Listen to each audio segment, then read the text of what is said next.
A former Conservative Minister for London has accused the party of not taking this year's mayoral election seriously.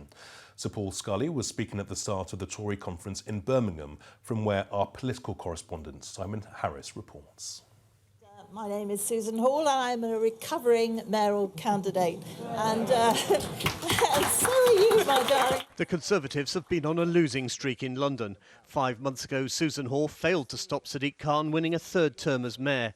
Today, she and fellow London Assembly Conservatives answered questions from conference delegates who want to know how the party can win back voters in the capital. We need to give a clear plan to address the challenges that people face in London. Housing, cost of living, crime, all of those things, both at a London level and a national level. The second thing as well is re-engage with our activist base and say to them, actually, we want you to be councillors. We want to hear what you've got to say because you're our best chance of hearing what the wider public wants to say as well. Paul Scully is a former Minister for London and MP for Sutton and Cheam who stood down at the general election. He believes his party failed to take the mayoral election seriously. I don't think we took it seriously enough. I think it's London is one of those places, because there's an election every 4 years, we've got disparate Conservative organisations around London, so we only come together once every 4 years. It's sort of like the Olympics. We didn't really get off the starting blocks this time. We need to start planning now. But this conference is dominated by one question: who will be the next Tory leader? The final four candidates include two former members of the London Assembly, Kemi Badenoch and James Cleverly. Simon Harris, ITV News, Birmingham. Good evening. It's the Conservatives' turn for a party conference this week, and with a new leader to elect, there's a lot to talk about. Whoever takes over from Rishi Sunak has got their work cut out, from turning round that big election defeat to seeing off the threat from reform. And if the party doesn't get its act together, the Tories risk being wiped from London's political map. Today, there was fighting talk from one leadership hopeful who claims he could win back the capital. So, what are the chances?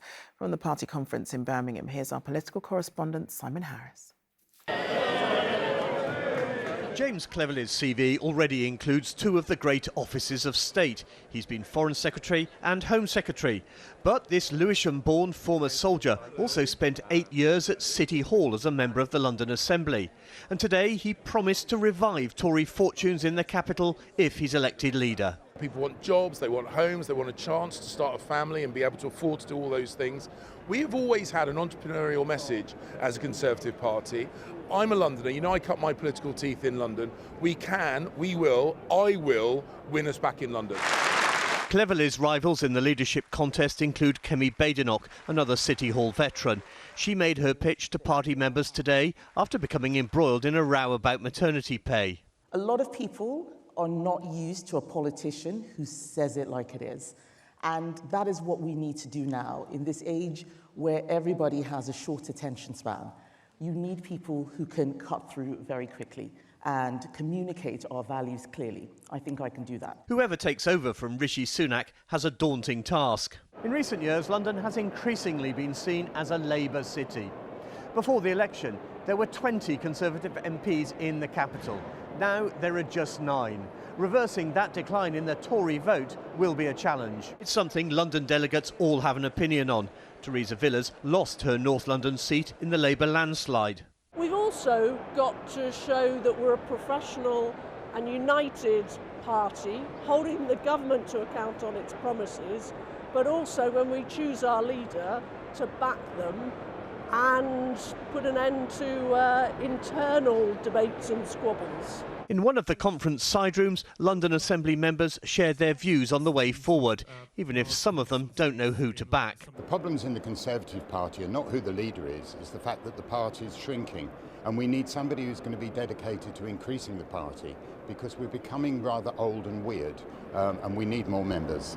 Next week, Conservative MPs will eliminate 2 of the 4 candidates. Only then will party members get the final vote on who will be their next leader. But Simon, is there much optimism that the Conservatives can actually turn things around? Charlene, I don't think anyone here is under any illusion that the journey back to power will be a long one and has barely begun. But I detect there is probably more optimism now than there was immediately after Labour's landslide in July, partly because Sir Keir Starmer has hit his own bumps along the road. Westminster Council Conservatives were especially encouraged by a recent by-election win when they recaptured a seat taken by Labour in 2022. And some London Tories have even turned their thoughts to the mayoral election in 2028. At one fringe event, the former cabinet minister, Michael Gove, was encouraged by some in the audience to say that he might stand, although his reply was a pretty emphatic no, saying the party needed someone younger, more effective and better looking. All right, Simon, thanks very much. At the Tory party conference this week, new MPs are few and far between after a disastrous election result that left the Conservatives holding just 9 seats in the capital. Their standing in London is smaller than ever before. Today, 3 maiden MPs representing London and the home counties told us why they are not in agreement about who should be running their party. They are all ready to come together to address the concerns of London voters. From Birmingham, our political correspondent Simon Harris reports. I'm Peter Fortune, Member of Parliament for Bromley and Biggin Hill. Richard Holden, Member of Parliament for Basildon and Billericay. I'm Jack Rankin, I'm the Conservative MP for Windsor. New Tory MPs are a rare species, and none rarer than Peter Fortune. He was one of just 9 Conservatives who won seats in London, and the only new face among them. He's hoping James Cleverly will be the next leader. It seems very clear here in London that we need to reconnect with the particular type of voters we've got here. So housing is going to be a big issue. We're going to have to look at transport in the capital, and we're going to have to kind of look at the sort of jobs that are available for young people to go into.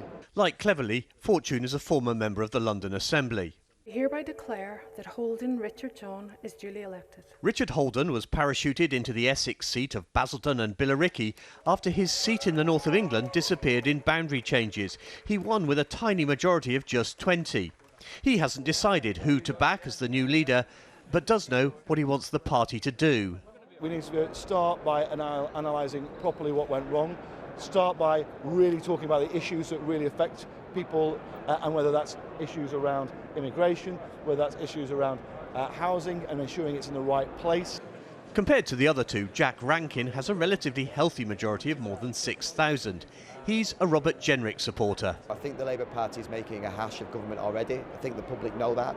So we have a responsibility to get our party, fixed and sorted and ready for government again in order to put this government to an end quite quickly in one term. But alongside the future direction of their party are the pressing concerns of their constituents. For Fortune, it includes the Green Belt. It's undeniable that we need housing, but what I would say is that ripping up a field a year to develop the wrong kind of housing for my constituents in Bromley and Biggin Hill is not something I would support. Holden's constituents can't use contactless payments on trains to London. TfL needs to get together with the train companies and get it sorted out. Actually, there's a data issue basically in TfL, a data protection issue, and we just need to make sure that that gets resolved. And for Rankin, it's airport expansion. Heathrow, the third runway is coming back. I'm opposed to a third runway. In public, new MPs tend to be shy about long-term political ambitions. For most of them, the priority at the start of their parliamentary career is to earn the trust of their voters. Simon Harris, ITV News, Birmingham. But first, the Mayor of London was in more northern pastures today as he paid a visit to the Yorkshire factory tasked with providing new trains for the Piccadilly line. Also on the grand tour was the Transport Secretary. Someone Sadiq Khan's hopes will be inspired enough by the production line to bump up TfL's funding. Well, our political correspondent Simon Harris was there too. 200 miles from London, Sadiq Khan was getting a glimpse inside a 21st century tube train. The Mayor was at the official opening of the Yorkshire factory, which is making more than 70 new trains for the Piccadilly line. The trains are desperately needed on the Bakerloo line too, but that order depends on government cash. I'm really hopeful that we'll get a multi-year deal, not for this year because the Chancellor has said she'll have a 25-26 one-year deal. That'll be followed hopefully by a multi-year deal. I've already this morning been lobbying the Transport Secretary. I want the new Bakerloo line trains to be green-lighted by the government and them to be made here. Louise Haigh, the Transport Secretary, was also at today's opening. Transport is absolutely mission critical. She's the minister the Mayor needs to convince, but batted away a question about the Bakerloo.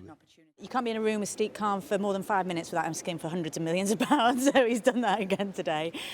Look, the government will always work with TfL, just as we work with the Mayor for South Yorkshire, Greater Manchester, everywhere else, to make sure that we've got the right investment plans in place. Train making is an industry where only 2% of the workers are women under 30. How are you? Good to see you. Hello. But that is changing. The Mayor met Jade, a former warfare specialist in the Royal Navy, who signed on as an apprentice. There's the disabled seat over here with all the cables, the cable tying and plugging it in, and under the seats, this is the aircon unit, so I help to loom all the cables around there and plug in there as well. Are you enjoying it? Yes, I am. Have you been on the Underground? I think I've done the Underground twice. I am a bit scared to do it, it's a bit busy. Jade is part of a workforce of 700 being recruited by Siemens to build the new trains. Those jobs are a key part of TfL's demand for more government money. It is proof, say executives, that investment in London benefits other parts of the country. Ministers don't disagree, but the new government still hasn't publicly committed to long-term funding. TfL and the Mayor say it's vital so they can plan future improvements to the capital's public transport system. We had £250 million for the current year, which was half of what we asked from the previous government. We're asking for £650 million a year for a long-term funding deal, so every year for the next 5 years, on average, that's what we'd like to get. For now, it seems Londoners will have to make do with just one new train set. The first Piccadilly Line train should arrive before the end of next year. Well, as well as pressing the Mayor on the future of TfL's funding, Simon also asked Sadiq Khan if he would follow in the Prime Minister's footsteps and foot his own bill for the Taylor Swift Wembley freebies he was gifted this year.